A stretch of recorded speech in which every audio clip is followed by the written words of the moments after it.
Buonasera da Sicilia 24, questi i titoli di questa edizione. Nella giornata per l'eliminazione della violenza contro le donne, tante le manifestazioni in tutta la Sicilia, dalla CGIL accento sul divario nel mondo del lavoro. Nel 2025 aumentati i femminicidi nell'isola, ma sono in aumento le denunce. Depositata la mozione di sfiducia delle opposizioni al governo della Regione, il 2 dicembre è prevista la discussione in aula. Caltanissetta, prime condanne nell'inchiesta sui maltrattamenti agli anziani della casa di riposo Santa Chiara. 2 imputati sono stati riconosciuti colpevoli, in 3 hanno patteggiato. Una pescheria a Marsala era base di spaccio, sgominati 3 gruppi criminali, 27 arresti per armi e droga nel Trapanese. L'ombra dei Lo Piccolo dietro le intimidazioni a Sferracavallo con 5 bottiglie di benzina. Dio Pizzo dice segnali da non sottovalutare. A Catania la Tari più alta d'Italia, botta e risposta tra contribuenti e comune. Intanto si cercano accorgimenti per migliorare la raccolta differenziata, ferma al 37%. Calcio, brutta tegola per il Catania, frattura del malleolo e stop forzato per Cicerelli. Oggi la ripresa degli allenamenti in vista della trasferta di sabato contro il Picerno.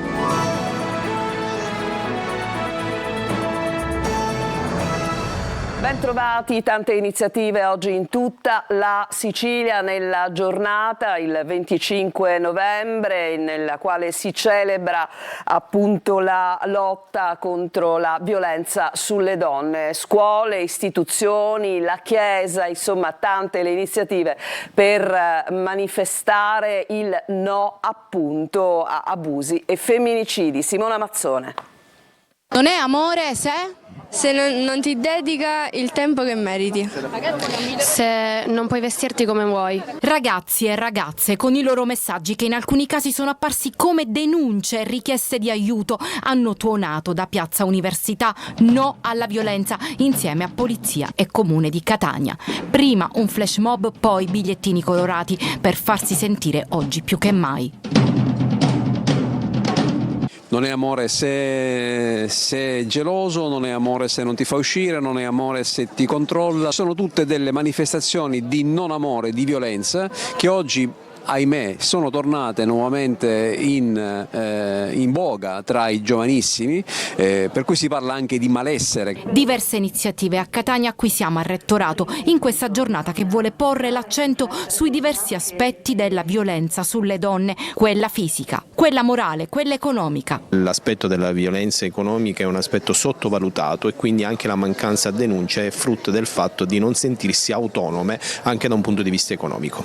E violenza sui luoghi di lavoro, i dati sono allarmanti secondo uno studio della CGIL. Circa 1.400.000 donne in tutta Italia hanno almeno una volta nella loro vita subito molestie e discriminazioni nei luoghi di lavoro.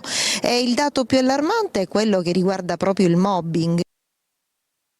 Andiamo a Messina, 500 studenti in rappresentanza delle scuole hanno sfilato per le vie del centro insieme alle istituzioni per la terza edizione della camminata della legalità contro la violenza sulle donne. Francesco Triolo.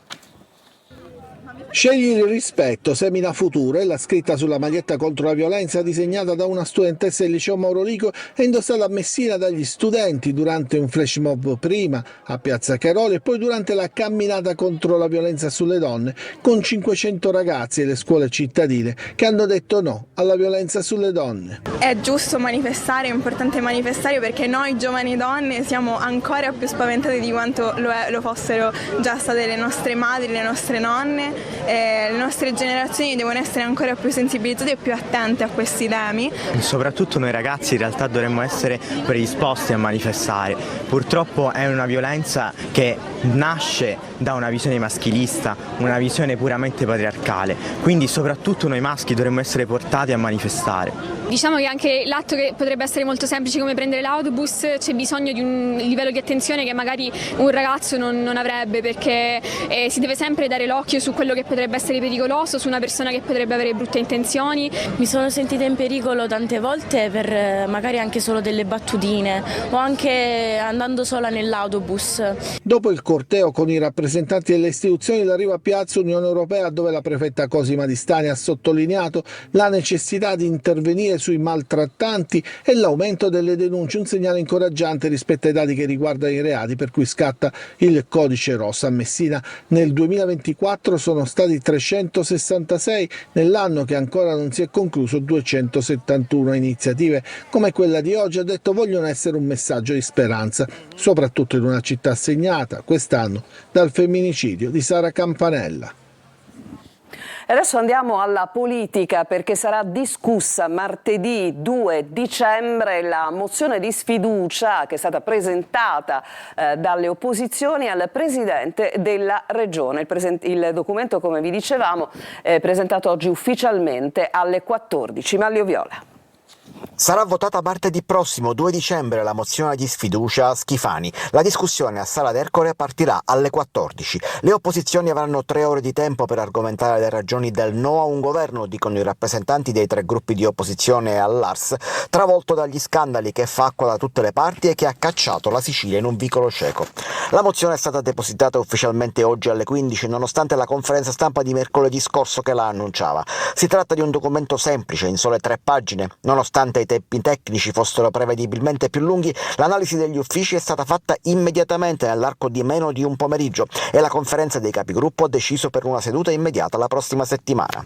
Perché sia approvata servono 36 voti. Ai 23 firmatari della mozione si uniranno probabilmente i 3 deputati di Sud Chiama Nord, più per forma che per convinzione, ma all'appello mancheranno comunque 10 voti perché passi. Difficile, se non impossibile, raccattarli fra i banchi della maggioranza, nonostante la convinzione di farcela di Ismaele Della Vartera. Il presidente Schifani ha già detto che non commenterà l'iniziativa delle opposizioni in questa settimana, ma dirà in aula quello che è il suo pensiero politico su questo modo di procedere. In cambio di soldi avrebbero consentito l'accesso di telefonini e droga all'interno del carcere Pagliarelli di Palermo. L'avviso di conclusione delle indagini per 35 dei 48 indagati, tra questi anche il cantante neomelodico Nico Pandetta, nipote dello storico boss catanese Turi Cappello. Per una decina era stato disposto il giudizio immediato. Gli arresti sono scattati lo scorso 23 maggio. Nel corso delle indagini sono finiti in manette anche alcuni agenti penitenziari, fatta luce anche sul presunto tariffario degli stupefacenti smerciati all'interno del carcere, una canna al prezzo di 3 pacchi di sigarette, cioè circa 20 euro, un grammo di hashish tra i 100 e i 150 euro, un grammo di cocaina arrivava a costare 500-600 euro. Per i telefoni si dovevano sborsare 500 euro. Nelle carte i magistrati della Procura di Palermo scrivono che c'è chi ha guadagnato anche 15.000 euro in un solo mese e mezzo. Il Tribunale di Caltanissetta ha emesso le prime condanne nell'inchiesta sui maltrattamenti agli anziani della casa di riposo Santa Chiara. 2 imputati sono stati riconosciuti colpevoli, mentre 3 hanno patteggiato la pena. Ma sentiamo il servizio di Rita Cinardi. Si conclude con 2 condanne e 3 patteggiamenti, uno dei 2 processi sui maltrattamenti ai danni degli anziani ospiti della casa di riposo Santa Chiara di Caltanissetta. Oggi il Tribunale, presieduto dal giudice Santi Bologna, ha riconosciuto la responsabilità dei 2 operatori sociosanitari, Gaetano Marrocco e Pietro Castronovo, arrestati lo scorso dicembre durante il blitz dei Carabinieri che aveva portato alla chiusura della struttura. Marrocco è stato condannato a 4 anni e 1 mese, Castronovo a 4 anni e 8 mesi di reclusione. Entrambi avevano scelto il rito abbreviato, ottenendo così lo sconto di 1/3 della pena. Il Tribunale inoltre ha accolto la richiesta di patteggiamento per 3 operatori che sconteranno la pena con 3 anni di lavoro di pubblica utilità. Secondo l'inchiesta, la Santa Chiara era diventata teatro di abusi e vessazioni ai danni degli anziani ospiti. I più fragili venivano immobilizzati a letto con mezzi di contenimento legati con cinghie alle sedie a rotelle, impedendo loro qualunque tipo di movimento. Altri venivano offesi e in un caso era stato praticato un clistere che aveva provocato un'emorragia ad uno degli anziani che, secondo la ricostruzione degli investigatori, non era neanche stato portato in ospedale. Un operaio di 60 anni di Belmonte Mezzagno è caduto da una impalcatura al terzo piano in un cantiere edile al Policlinico di Palermo, riportando un'emorragia cranica. È stato trasportato al pronto soccorso e poi trasferito nel reparto di terapia intensiva. Sull'accaduto indagano carabinieri e tecnici dell'azienda sanitaria provinciale di Palermo. Armi e droga. Ci sono stati 27 arresti nel Trapanese, la base di spaccio era diventata una pescheria di Marsala. Simona Mazzone. C'è anche un pescivendolo che aveva trasformato la sua pescheria in una base logistica per lo spaccio di cocaina tra i 27 arrestati per traffico di droga, eseguite 20 perquisizioni fra Trapani, Marsala e Mazzara del Vallo. L'indagine avviata nel 2020 ha permesso di accertare un fitto commercio di cocaina. Un gruppo criminale era attivo a Marsala e riconducibile a un pregiudicato all'epoca ai domiciliari per droga, autorizzato ad allontanarsi da casa per gestire la pescheria di cui era titolare. L'uomo in realtà aveva trasformato l'esercizio commerciale in un centro di spaccio. Il pescivendolo nel corso dell'indagine è stato privato della pescheria, così ha pensato di trasferire la base operativa della droga nella sua casa. Del gruppo facevano parte anche padre e cugino, coinvolti in un grave atto intimidatorio consistito nell'incendio di un noto bar marsalese perché il titolare aveva rifiutato un'assunzione. Un altro gruppo faceva capo a un allevatore marsalese di 70 anni collaborato da una fitta rete di pusher. Ma si è scoperta anche una terza associazione con base operativa in un appartamento di Marsala dove operavano giovanissimi pusher con la complicità di organizzazioni criminali calabresi che assicuravano un canale di approvvigionamento a prezzi concorrenziali della cocaina per poi rivenderla nel Trapanese. Nel corso delle operazioni sequestrate anche diverse armi. Devono restare in carcere, come deciso dal GIP del Tribunale di Milano, i due diciottenni arrestati il 18 novembre insieme a 3 minori per rapina e tentato omicidio per il brutale pestaggio e accoltellamento del 12 ottobre nella zona di Corso Como a Milano dello studente di 22 anni originario di Ragusa che rischia di rimanere paraplegico. Nel provvedimento la giudice fa presente che i due negli interrogatori hanno minimizzato le proprie colpe, rendendo versioni inverosimili con un rimpallo di responsabilità. Dietro le intimidazioni di ieri a Sferracavallo con 5 bottiglie di benzina si allunga l'ombra dei Lo Piccolo. C'è l'appello di Addio Pizzo, commercianti, non vi abbassate. Marco Gullà. Sferracavallo è ancora sconvolta. Le bottiglie di benzina lasciate davanti le saracinesche di 5 attività hanno profondamente scosso la borgata palermitana. Un gesto eclatante, come a dire la mafia c'è, è sempre presente. Un gesto, quello di ieri, che potrebbe segnare il ritorno di un vecchio ordine mafioso nel mandamento di San Lorenzo Tommaso Natale, un territorio dove l'ombra dei Lo Piccolo di fatto non si sarebbe mai dissolta. E allora gli investigatori sono a lavoro anche per individuare chi ha posizionato le bottiglie di benzina davanti alle attività. Questo territorio è stato recentemente interessato da importanti operazioni di polizia che hanno smantellato organizzazioni criminali di stampo mafioso operanti nello stesso territorio. Non è da escludere, ma su questo ovviamente ci sono delle indagini in corso, che nuove leve vogliono imporsi nello stesso territorio, iniziando a minacciare pesantemente i commercianti. Gli investigatori sono a lavoro anche per il secondo episodio che, secondo le forze dell'ordine, è legato all'intimidazione di Sferracavallo, ovvero il rogo che ha colpito un rimessaggio di Isola delle Femmine con il danneggiamento di 11 imbarcazioni. Anche qui l'ombra forte di Cosa Nostra. Non bisogna prendere sotto gamba qualsiasi gesto, qualsiasi segnale, perché questo può essere ricondotto anche a dinamiche mafiose. Cambiamo decisamente argomento e andiamo a Catania, la città con la Tari più alta d'Italia. C'è un botta e risposta tra contribuenti e comune, ma intanto si cercano gli accorgimenti per migliorare la raccolta differenziata. Tonino De Mana. I contribuenti catanesi che si lamentano per l'elevato costo della Tari, la più alta d'Italia. Il comune che si discolpa, puntando il dito contro i cittadini che non fanno la differenziata o addirittura ai cosiddetti pendolari dei rifiuti.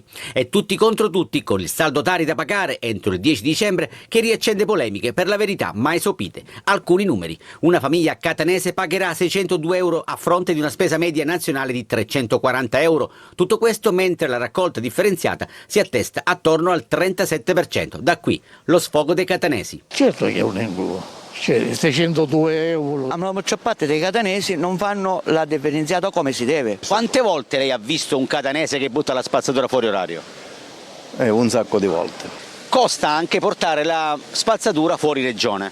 Certamente con la nave che la portano in Olanda e quindi quella spesa della spazzatura che viene portata in Nord Europa la paghiamo noi. Perché? Perché non vengono fatti termovalorizzatori come tutte le città del nord che ce l'hanno. La replica è affidata all'assessore all'ecologia Pesce, secondo cui Catania paga colpe non sue. Purtroppo l'abbandono indiscriminato dei rifiuti e quindi una forte cifra di rifiuti indifferenziati comporta enormi costi quando conferiamo in discarica. A questo aggiungiamo anche le bonifiche che effettuiamo sistematicamente in città e quindi ulteriori costi. Questo non ci ha consentito fino a questo momento di poter diminuire la Tari. Per i termovalorizzatori ci vorrà del tempo, quindi sarà necessario migliorare la raccolta differenziata, specie nei grossi condomini, esperimento già riuscito al Viale Mario Rapisardi 190.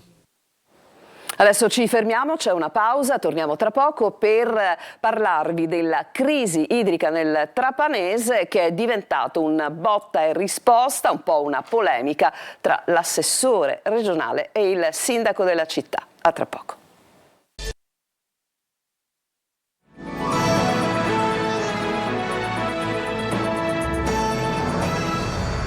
Seconda parte di Sicilia 24, crisi idrica nel Trapanese. L'assessore regionale Turano attacca il sindaco Tranchida, giudica il suo un attacco pretestuoso alla regione quando appunto parla di crisi idrica.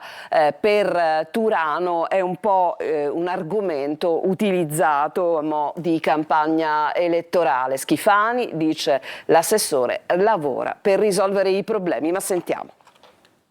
Diventa motivo di scontro l'emergenza idrica in provincia di Trapani che sta paralizzando cittadini e amministratori. L'assessore regionale Mimmo Turano non ci sta alle dichiarazioni del sindaco di Trapani Giacomo Tranchida e del presidente di ATI Trapani Francesco Gruppuso e invita tutti ad abbassare i toni. L'assessore non ci sta al fatto che davanti alla grave crisi idrica in provincia di Trapani si gettano ombre sulla regione. Da chi rappresenta le istituzioni ci si aspetta serietà e collaborazioni, non polemiche da campagna elettorale.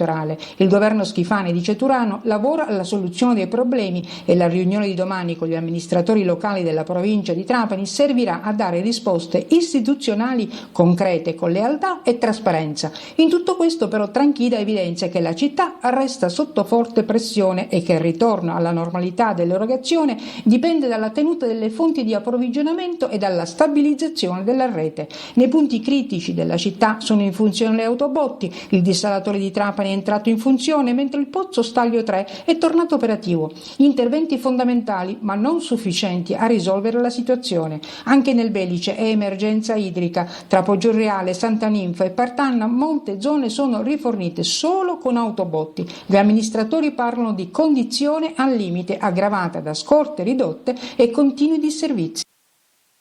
La lotta dei movimenti No Ponte diventa un cartoon che lancia la grande manifestazione nazionale di sabato prossimo. Giù le mani dallo stretto è il ritornello. Francesco Triolo. Giù le mani dallo stretto, scendi in piazza un po' di Giù le mani dallo stretto, da oggi su tutti i social viaggia sotto forma di cartoon quello che sta diventando l'inno dei movimenti No Ponte. Monta la mobilitazione dei movimenti, cresce l'attesa per la grande manifestazione nazionale programmata per sabato prossimo. Chi pensa al ponte è un'idea, il 29 novembre Messina ci chiama per difendere un'anima, accendere una fiamma. E la voce del collettivo musicale Strong Words, non solo una canzone, ma un atto di resistenza culturale, dicono. Il videoclip d'animazione racconta la minaccia che incombe sullo stretto attraverso lo sguardo innocente di un bambino e la metafora di un pesce spada, toccando i temi caldi della protesta, investimenti reali per il territorio, sanità, trasporti, dissesto idrogeologico, invece con Mostro d'acciaio. Il brano nasce per supportare il comitato 29 novembre che domani mattina a Messina spiegherà le ragioni della protesta.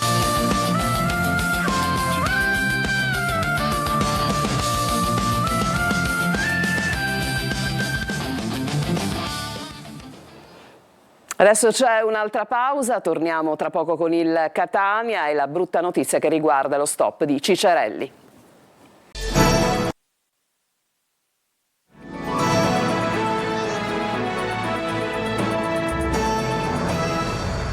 Subito al calcio, brutta tegola per il Catania. L'infortunio di Cicerelli è più grave di quanto si potesse pensare. Il servizio.